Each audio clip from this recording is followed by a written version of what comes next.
also could poison this field with his own thinking, that he could destroy himself, and that phenomena such as drug addiction and alcoholism are aspects of the perversion of energies, that they are the sickening of the field of the imagination that surrounds the body.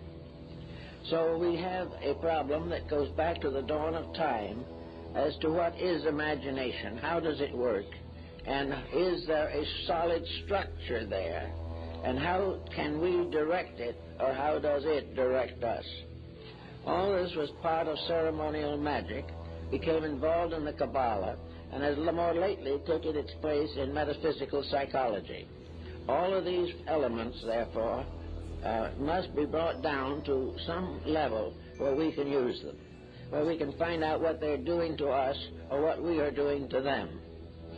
At the present moment, the astral light is largely the product of what we have done to it.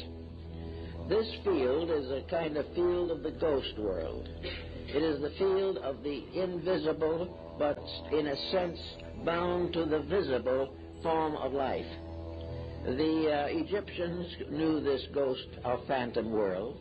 They also equated it with sleep and dreams, and believed in many cases, and perhaps correctly, that the dream life of the individual is not a mere fantasy. It is a fantasizing of something else. Anyway, we find in modern thinking there has come out of it all a kind of concept of magic. The magic of accomplishing certain purposes by dramatic intensities of the will. With magic also has come an absolutely necessary correlative, and that is ritual. Now, the Indian on the reservation here in the Southwest is a good example of a primitive magic lingering on through time. An Indian finds a little pebble. It is a nice little pebble. He puts it away to keep, but the pebble is still a pebble. But later he finds another pebble, which he likes, and he puts it side by side with the first one. He likes the combination, so he ties a thread around it and put a feather in one end, and it isn't two little rocks anymore.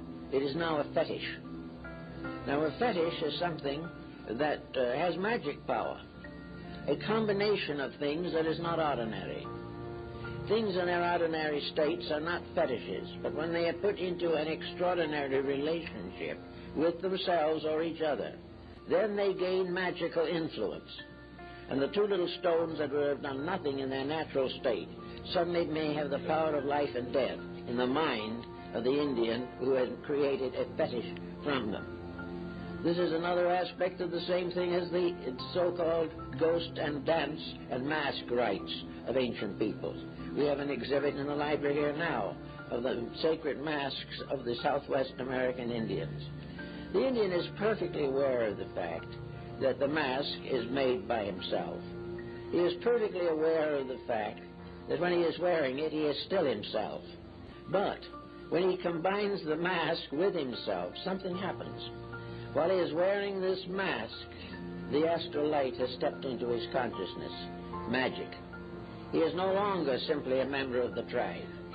He is now some kind of a strange being conjured up by sorcery, conjured up by imagination, by ritual, rite, and symbol.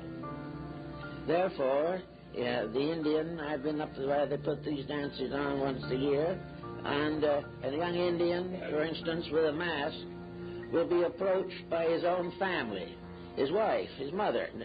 But when he is wearing the mask, they will pray to him as a god. The moment he takes it off, he's back on earth. But in the midst of ritual, of magic, of transformation, something happens. Eliphas Levi, the French transcendentalist, says that these things are creatures of the astral light. There is something that is not really imaginary, and yet is. Something that gains a new dimension, in spite of